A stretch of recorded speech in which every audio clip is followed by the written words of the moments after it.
Welcome to Pod Save America. I'm Jon Favreau.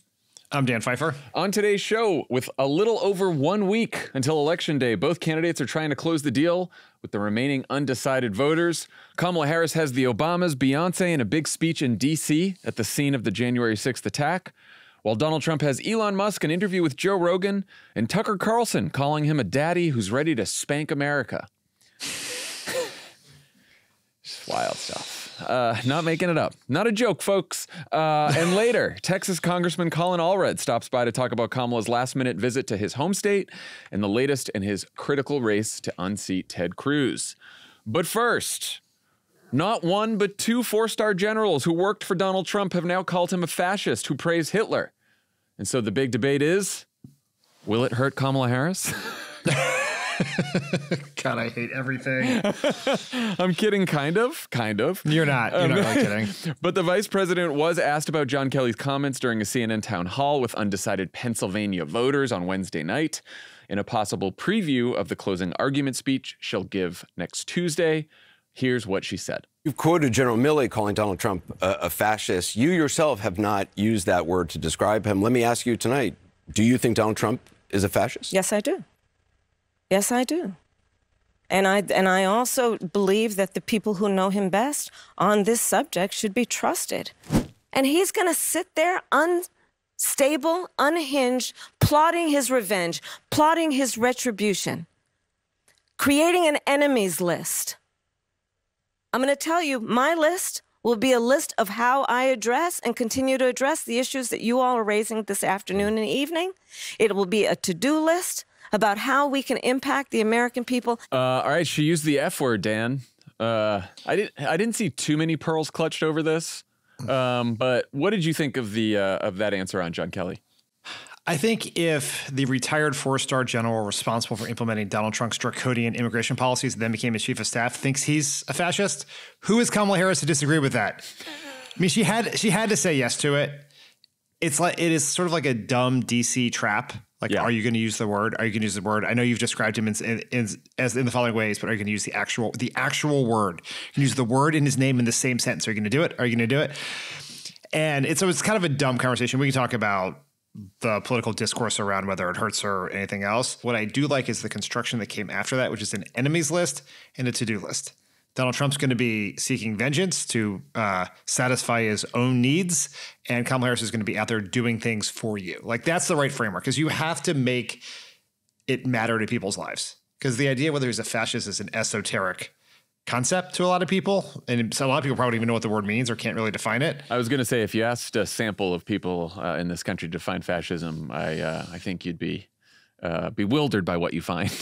Yes. And maybe they do know Hitler. Maybe a little. They do know Hitler. Disappointed. They do know Hitler. They do. Yes. I mean, but you're right. Like, there's three different answers you can give to that question.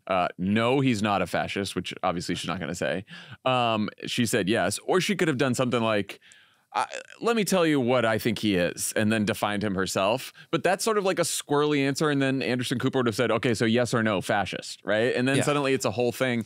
And if she doesn't say yes, then it's out of the headlines. And again, I'm sure the Harris campaign probably thinks it's a good day for them when their opponent is in the headlines because four-star generals who worked for him think he's a fascist and said that he praised Hitler. I'm new in politics, but I don't know. I feel like it's bad for you when people who used to work for you, who are in the military, say that you're a fascist who praised Hitler. We think. Everything is so stupid, Dan. It's so stupid. So the whole thing is there is like a very serious thing here, which is put aside the use of whether Milley and Kelly and all the rest of the people use the term fascist. What they're telling us is that he is a dangerous man who has tried on multiple occasions to use military force against American citizens and believes that the people who work for him, including the members of the military, should be personally loyal to Trump over their loyalty to the Constitution of the nation. That is the thing here. Whether we use the word or not is an idiotic Washington, D.C. debate. It just speaks to the ability of politics, political discourse in the media in this country to pull every important issue to its dumbest possible formulation.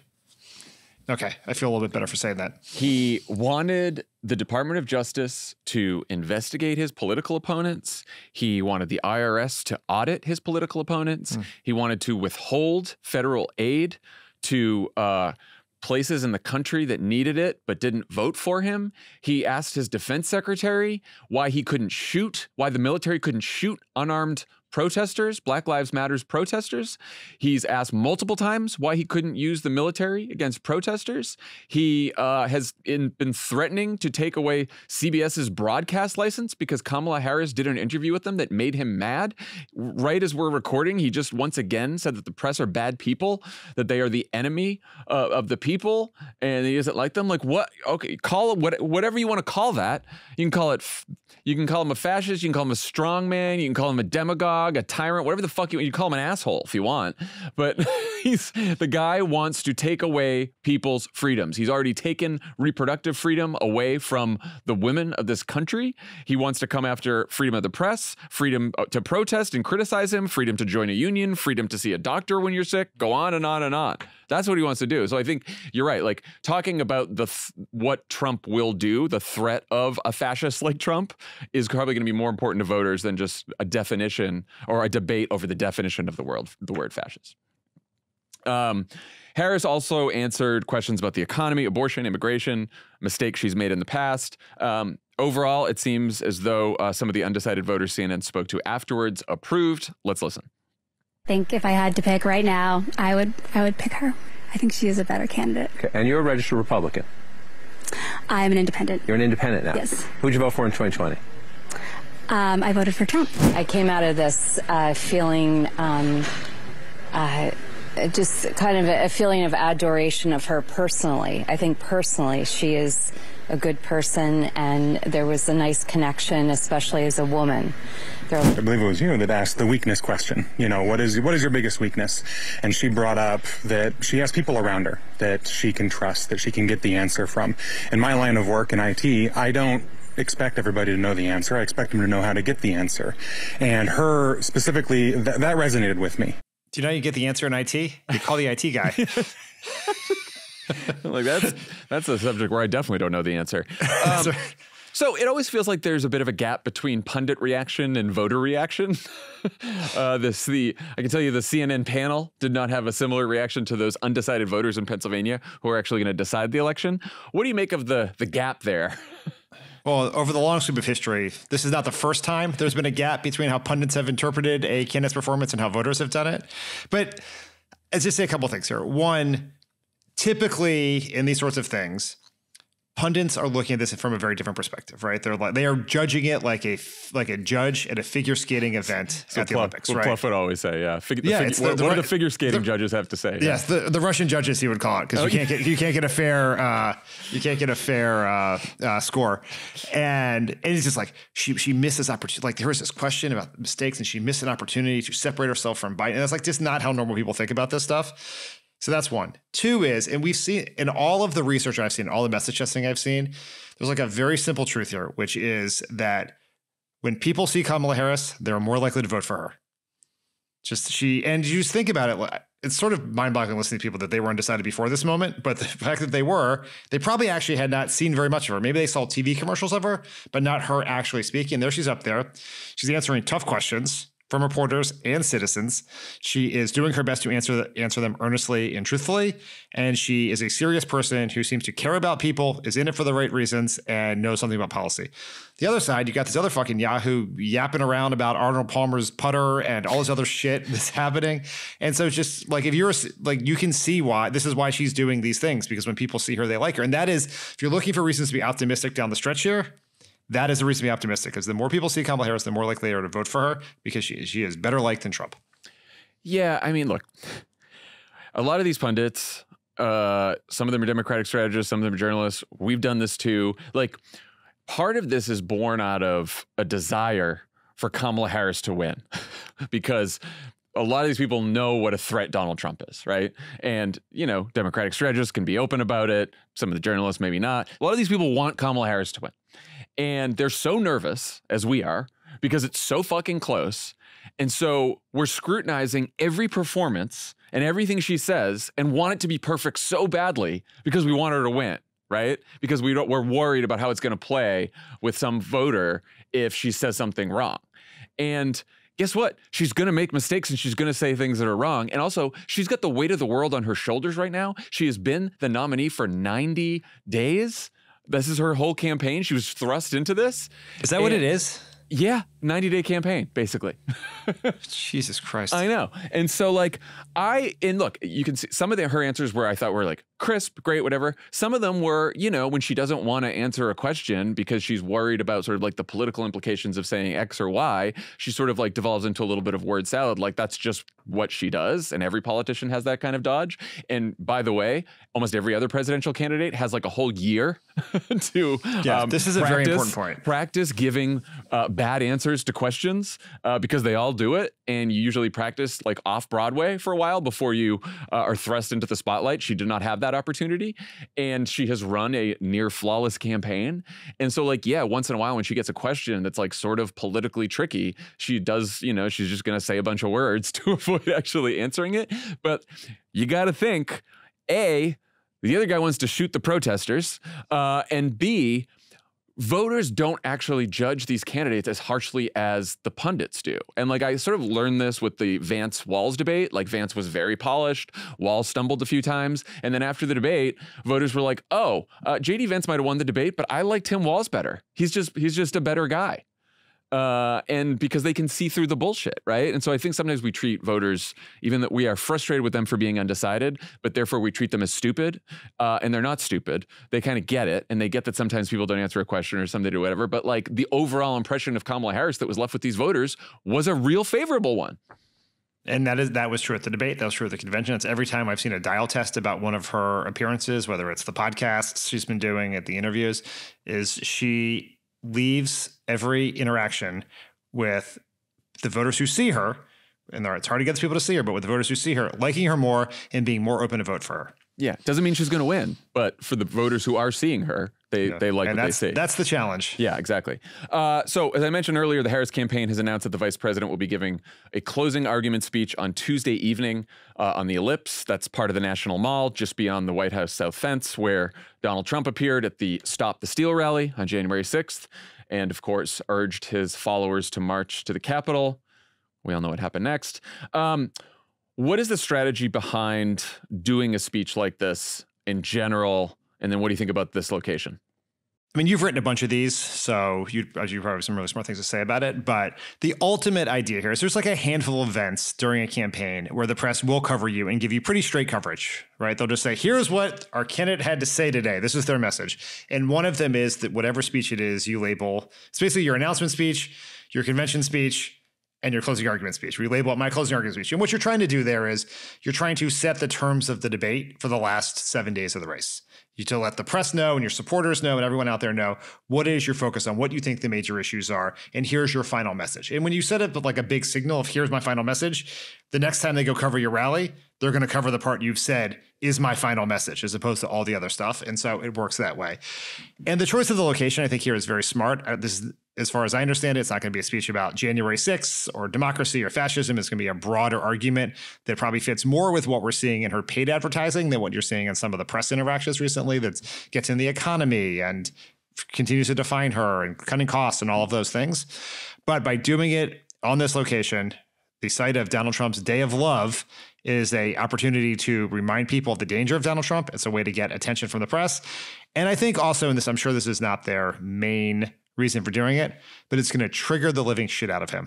Yeah. What he's going to do. He's going to say he had a bigger crowd. Of course he's going to say he had a bigger crowd. Which is going to be very funny. He's going to say it was a wonderful crowd and it was a peaceful day and I don't know what she's doing and all that kind of stuff.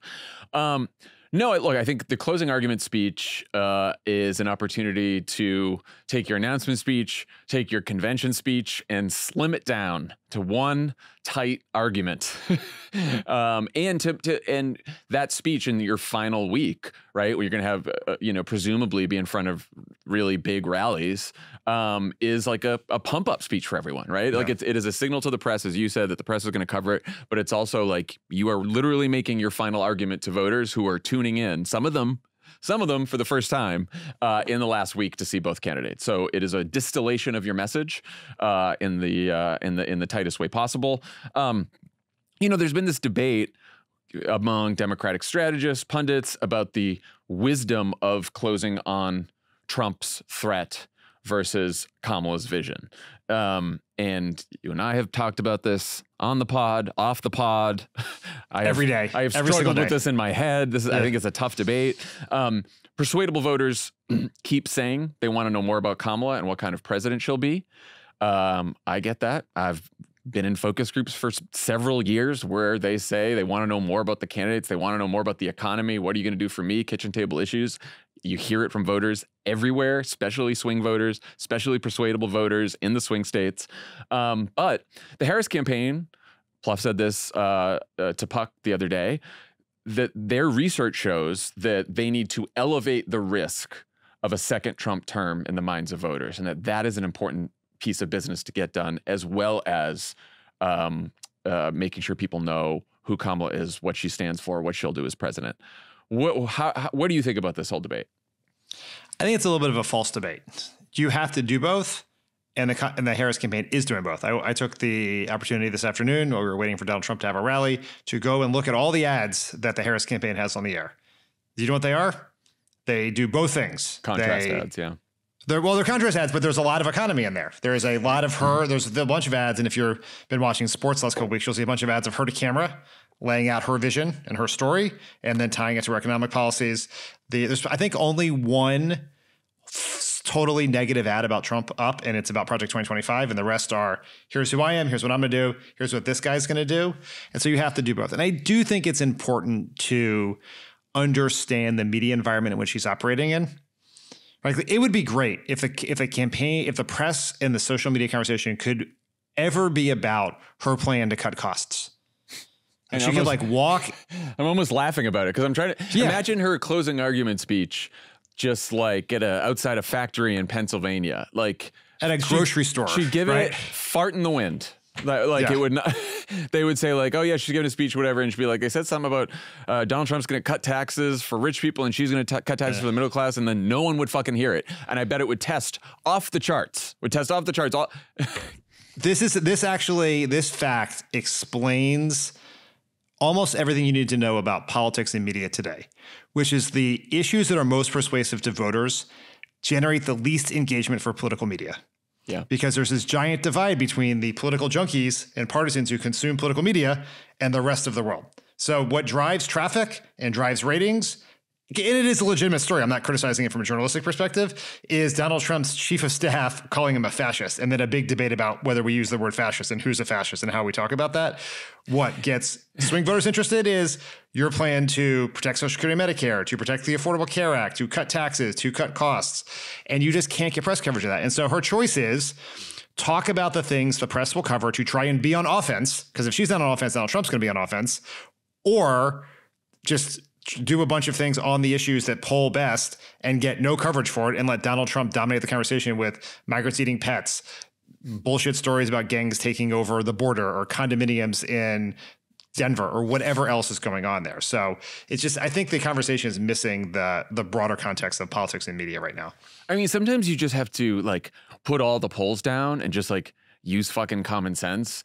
And when your opponent's former administration officials are saying that he's a fascist, you don't respond to that by being like, you know what's fascist? These high prices, these corporations that are gouging consumers. That's what's fascist. Like, what the fuck are we doing? It's like, this is so insane. And again, I am someone who was obsessed with the data and the polls and the focus groups, but at some point you gotta say what's real to people, what people are seeing in their own lives, which is, when it comes to choosing between Donald Trump and Kamala Harris, Donald Trump, who is promising to do all these things. Mike Podhorzer, who has been on The Wilderness a lot, he's a Democratic strategist, is very steeped in the research and focus groups and all that. He made a really good point in one of his newsletters, which is, everyone always says, well, the reason you don't talk about Trump is because everyone's already made up their mind about Trump. People know everything there is to know about Donald Trump. And he argues that may be true about Trump the person and Trump's character. He goes, but what people don't know is the sort of threat level. Their consciousness about the threat that Trump poses sort of changes from time to time, because not everyone's paying attention to everything he says, because he says so much bullshit all the time. There's chaos and drama around him all the time. And so what you need to do is sort of elevate the risk of a Trump second term with new information about Donald Trump and what he's going to do. That doesn't mean you just yell about Trump, orange man bad, right? Like we get it. People have made up their mind about Donald Trump, the person, but what Donald Trump might do is still very much up for grabs. And he also makes the point, when you look back at the last couple elections, if only the people who voted in 2016 voted in 2020, some of them switched from Trump to Biden, but Biden would still lose the Electoral College if that was the only electorate you had.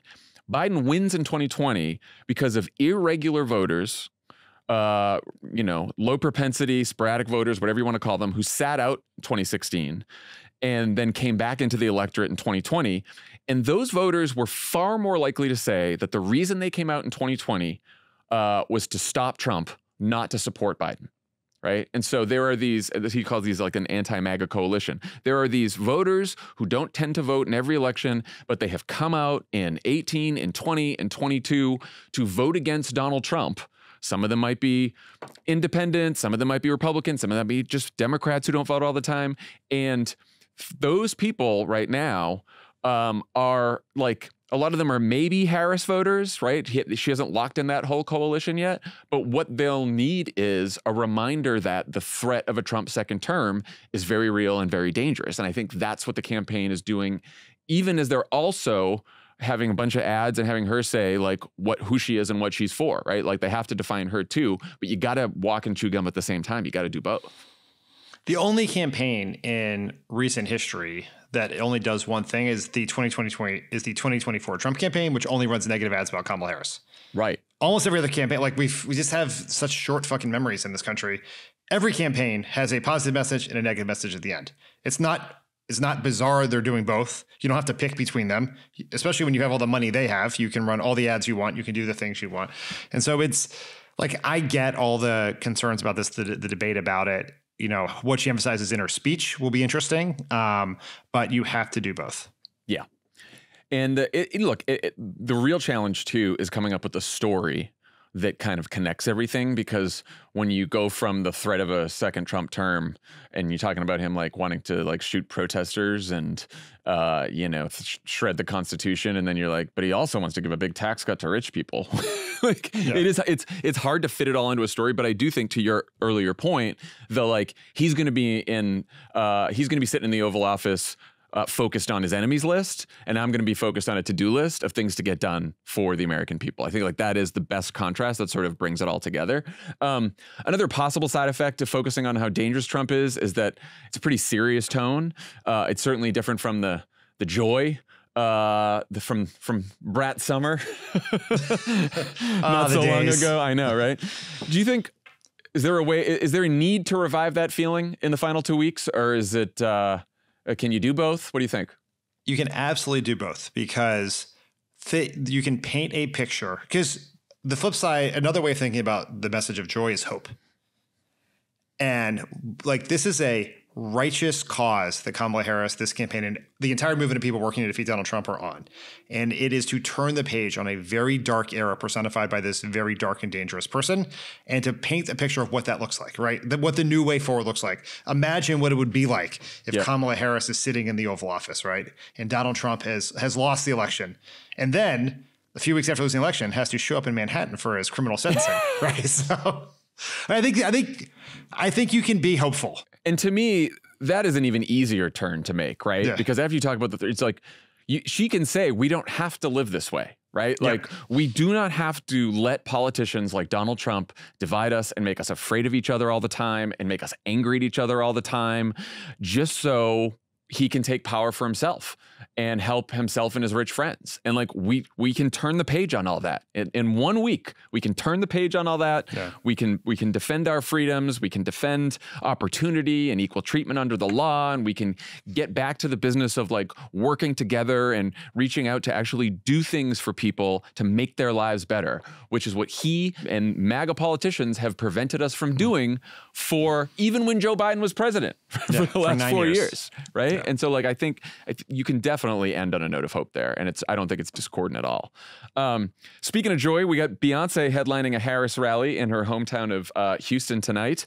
And we also had Bruce Springsteen and Tyler Perry appearing with Harris and Barack Obama on Thursday night in Atlanta.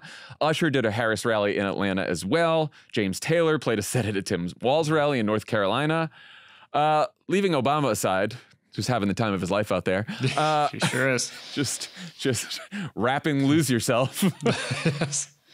What's the value, do you think, of these big celebrity events? It's attention, right? Like it is impossible to get attention in this totally fucked up media environment, particularly when you're running against someone like Donald Trump, who is a reality star attention monger. Plus, because of all the anticipation that Beyonce was going to make a surprise appearance at the convention, like this is the one people have been waiting for. You know, more people pay attention. The clips will go more viral on TikTok. People will see it. You'll get a bigger crowd, which matters a lot in these battleground states, because you might, especially with these musicians, you might get people who wouldn't otherwise come to a rally because they want to hear Beyonce play a song or hear Bruce Springsteen play a song. And those are people who maybe aren't going to vote necessarily, but they might come or show up or at least be, you know, proselytized to. And so, yeah, it's not the end all be all. It's not that Beyonce's endorsement is going to win the election for her, but appearing with Beyonce will get Kamala Harris more attention. And then you just hope in the 15 seconds you have of voters' attention, you can deliver a message that will persuade them. Yeah, I feel like it's going to be an organizing tool as well, right? Because if those extra people come, then you can get more volunteers, you can sign people up. I will note that the Eras Tour is back in the United States after it was overseas, and there's a gap in Taylor Swift's schedule between October 27th and November 1st when she's in Indianapolis. So next week, who knows? Be nice if Taylor showed up at a Kamala Harris rally. I don't know anything. I'm just wishing that into existence. I would be honest with you, into existence. No one assumed you did. Well, the way I said it, I was sort of like, "Get ready, everyone." I don't want to be accused. I don't want to be like. You sounded like RFK talking about vaccines. Like, I'm just online. I'm looking at the schedule. I'm doing some research. Our new Health and Human Services Secretary, right? Yes. Yeah, there's something for you. Yeah, there's something for you. You're worried about your kids' vaccines. RFK Jr. in charge. All right, so Harris has Beyonce and Trump has Tucker Carlson. The man who nearly brought down Fox News over alleged sexism and harassment introduced Trump at a rally in Georgia on Wednesday, where he reached for this metaphor to describe the relationship between Donald Trump and America. There has to be a point at which Dad comes home, and he's pissed. Dad is pissed. He's not vengeful. He loves his children. Disobedient as they may be, he loves them. Because they're his children, they live in his house. But he's very disappointed in their behavior, and he's gonna have to let them know. And when Dad gets home, you know what he says? You've been a bad girl. You've been a bad little girl, and you're getting a vigorous spanking right now. And no, it's not going to hurt me more than it hurts you. No, it's not. I'm not going to lie. This is going to hurt you a lot more than it hurts me. And you earned this. You're getting a vigorous spanking because you've been a bad girl. I knew that happened. I don't think I'd heard the whole clip. I was not quite prepared for that vigorous spanking that Tucker Carlson is very, very excited about. Enthusiastic about the story. He's thought about that one for a while. Yeah. Call him daddy. That's literally. He wants America to call Donald Trump daddy. What was that? What was that, just to trigger libs? Was that to just play out his weird fantasy? What the fuck was that? I think his brain is broken. I don't know what else to say. I don't think there's a strategy. I don't think there's a message. I don't think it's just to trigger libs. There are many ways to do that that's less fucking weird than that was. Like this, Tim Walz needed more evidence for his Republicans a weird message. Just there you go.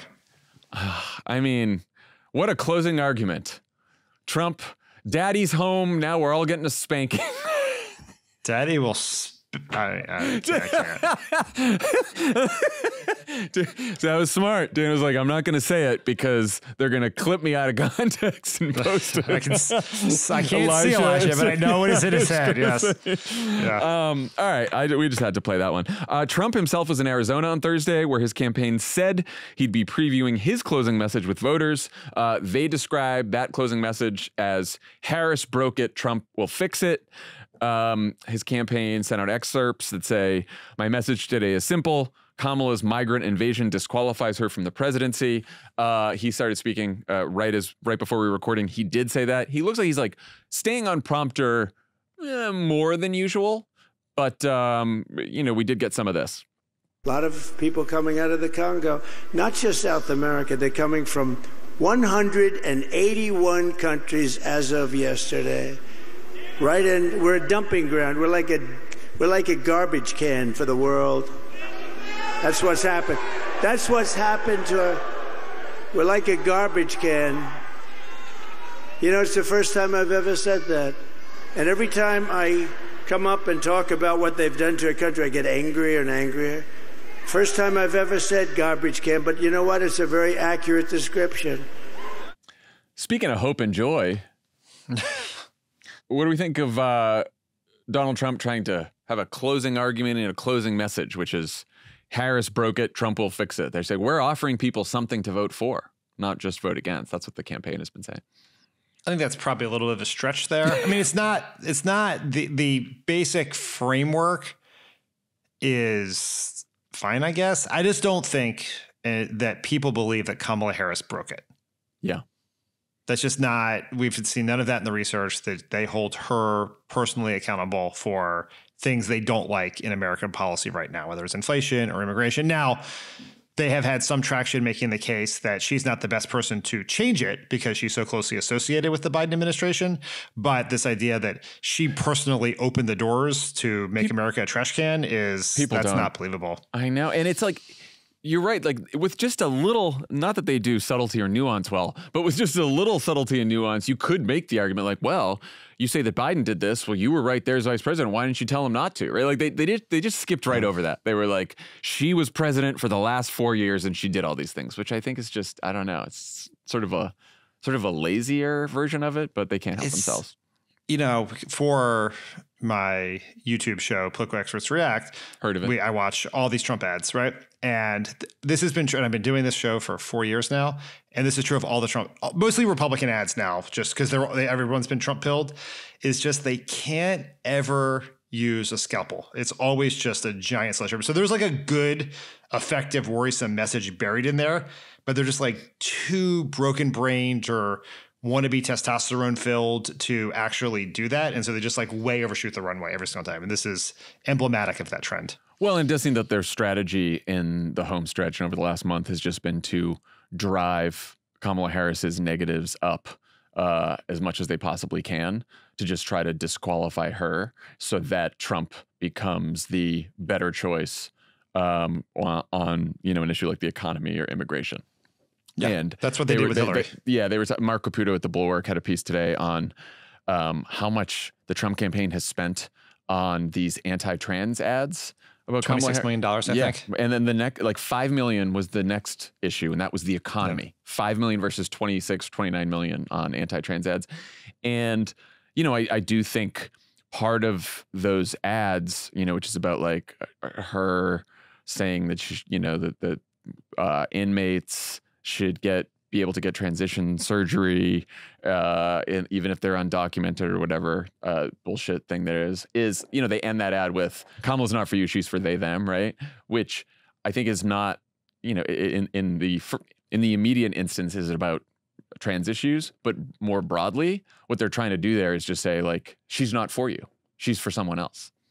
She's too radical. Which is a message that Trump and Republicans have used about Democrats and Republicans have used about Democrats for decades, right? Like they're always trying to tell you Democrats, they're not for you. They're for just the poor, or they're for Black Americans or Latino Americans or immigrants or gay people or trans people, right? Like, and so you're a hardworking person and you pay your taxes and you're trying to get ahead, and the Democrats just want to give all that to someone else. And they have just been, and basically they told Mark Capito their strategy is to just tear her down, make people think that she's not for them and that she's weak, and that Trump will be the best alternative. And like, who knows? You know, I guess, I mean, if he wins, well, we'll see that it works.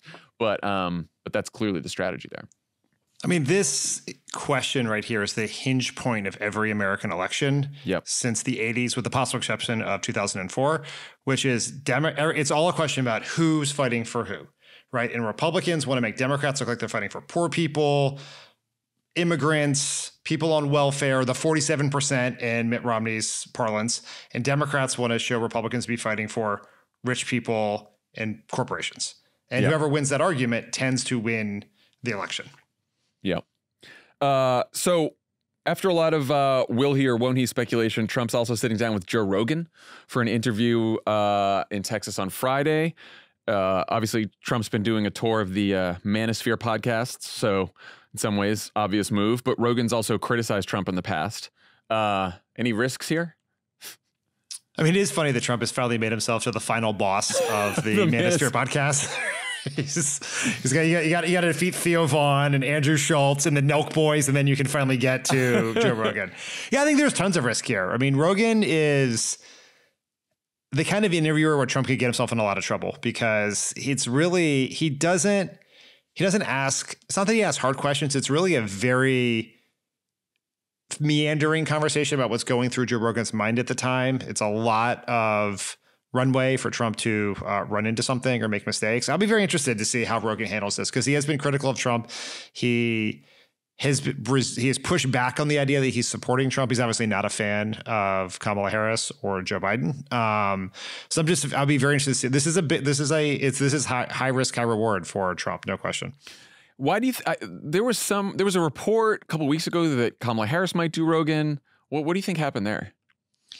It's a great question. And there was a lot of speculation when she was coming to Texas to do this event on Friday, both the event with Beyoncé and now in the abortion speech, was that she would do Rogan while you're there, because Trump is going to Austin to do this. I don't think Rogan doesn't do road games. You come to his house to do it. When you're the largest podcast in the world, you do that. We would get on a fucking Greyhound bus to interview someone, but not if you're Joe Rogan. I don't know. I don't know whether he was unwilling to do it, or they couldn't come to an agreement on timing or what it would look like. Maybe the campaign didn't want to spend, to go to Austin specifically to spend hours and hours doing this interview. I mean, for her, maybe she's going to surprise Trump. She's just going to show up.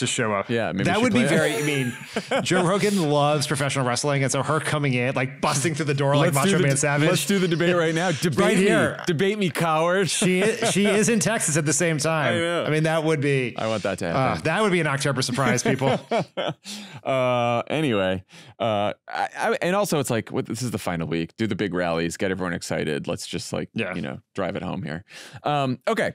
When we come back from the break, Texas Congressman Colin Allred talks with Tommy about beating Ted Cruz and Kamala Harris's big visit to Houston tonight. Before we do that, look, friend of the pod subscription, 25% off. New annual subscriptions right now through Election Day. So take advantage of that. That's $30 in savings.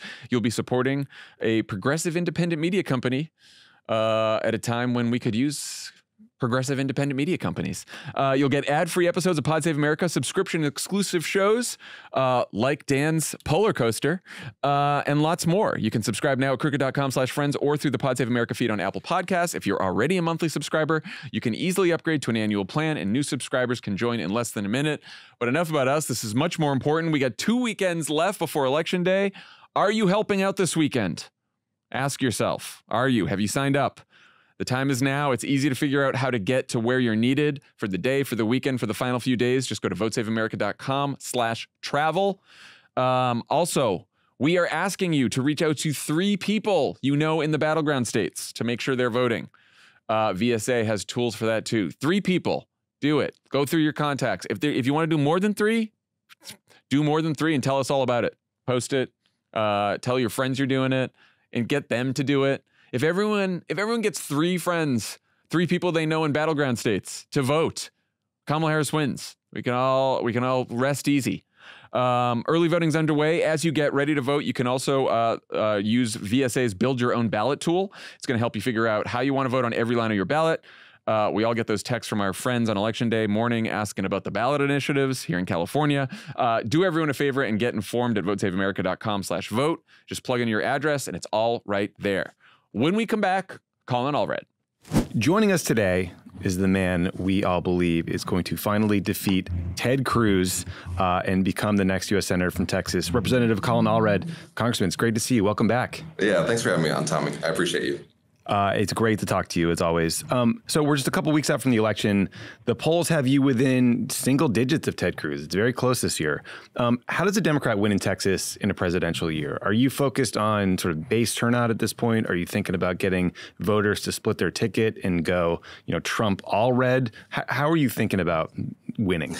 Yeah, well, it's just a different race than the presidential ticket. And I think Texans see it that way. And I'm a different candidate, obviously, and Ted Cruz is too.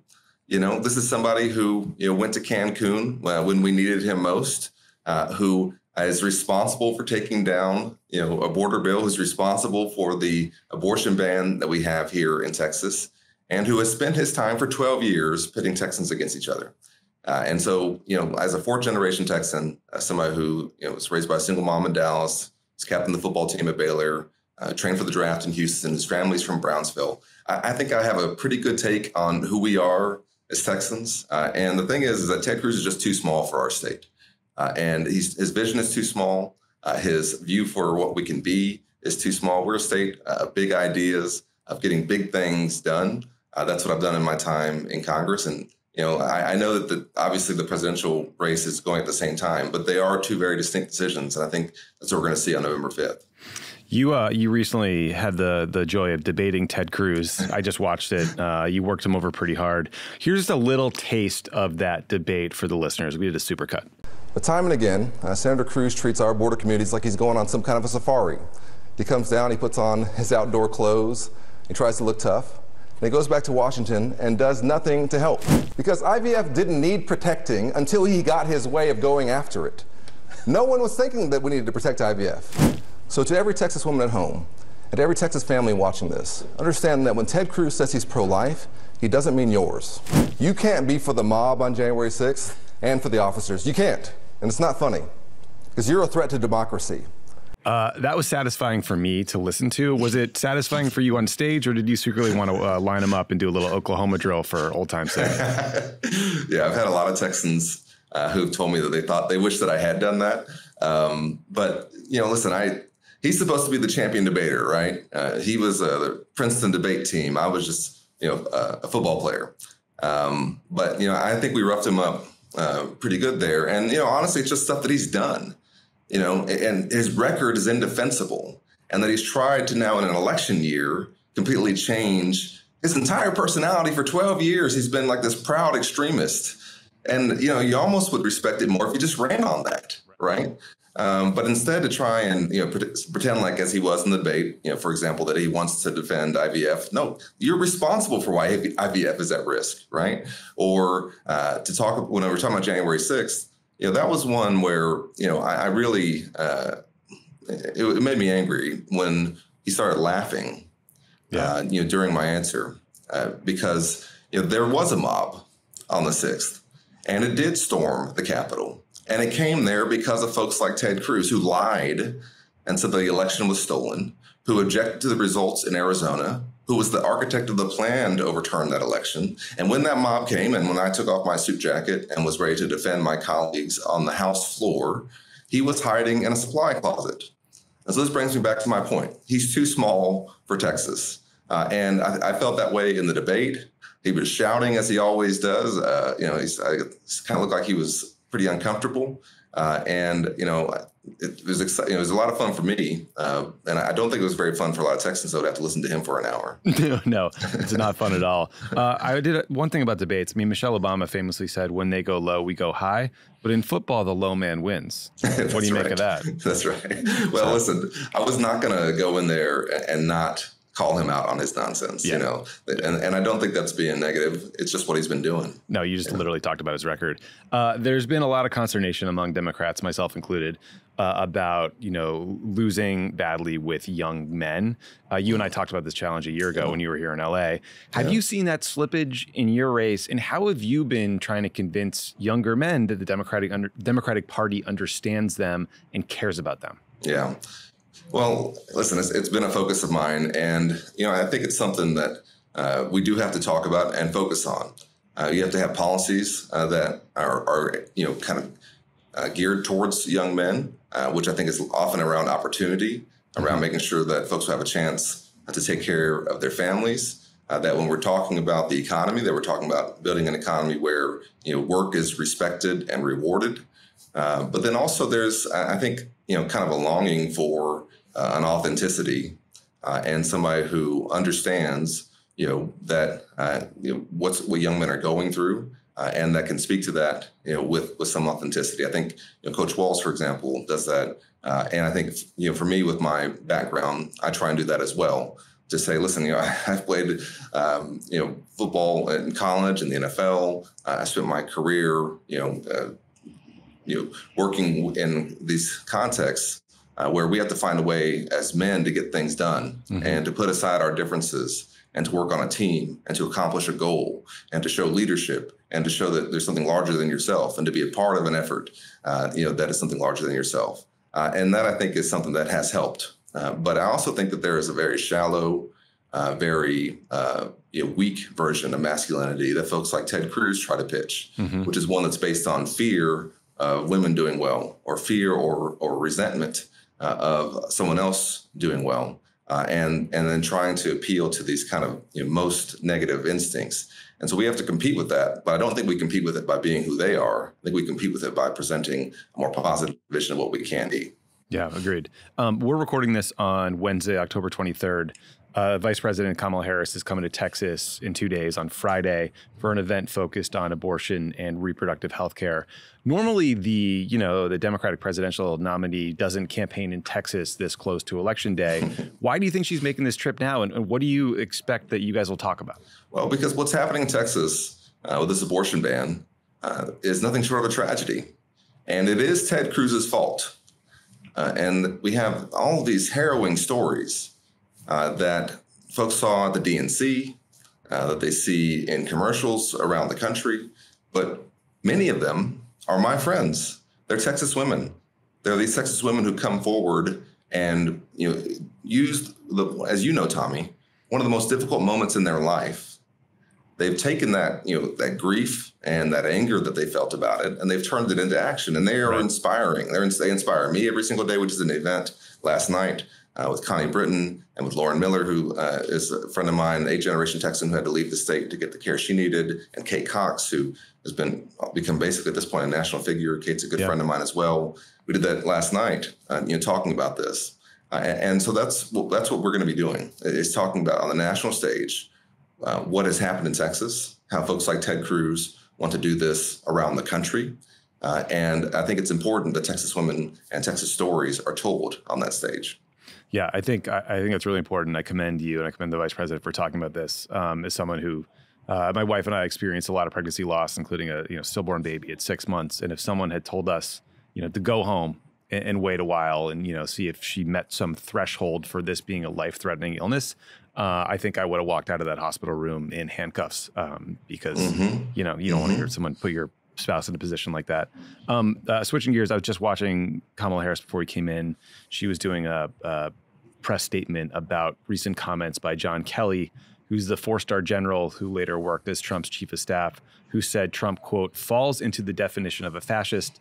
That comes after Mark Milley, the former chairman of the Joint Chiefs under Trump and then Biden, told Bob Woodward that Trump was, quote, fascist to the core.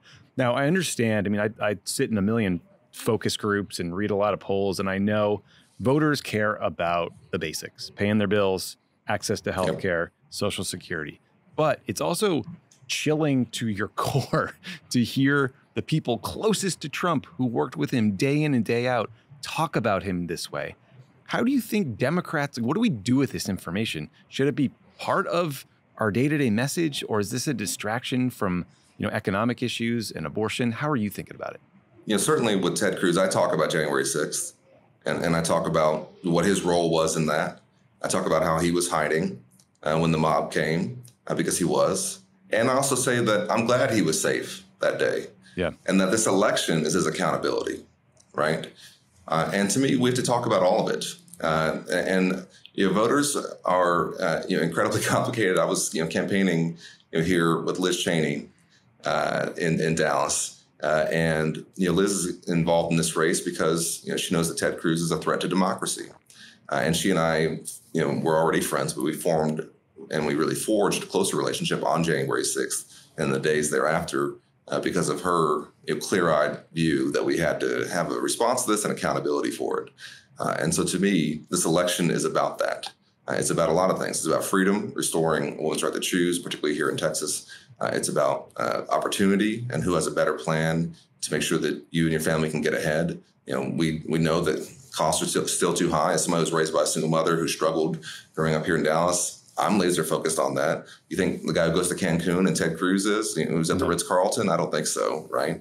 And it's also about accountability. And I think it's also about the threat that we face, that if we have someone who doesn't respect our Constitution in positions of high office. And so I do think that we have to talk about it all. And I don't think that you can ignore it. I also certainly don't think that it can be the only pitch, right? It has to be everything. Yeah.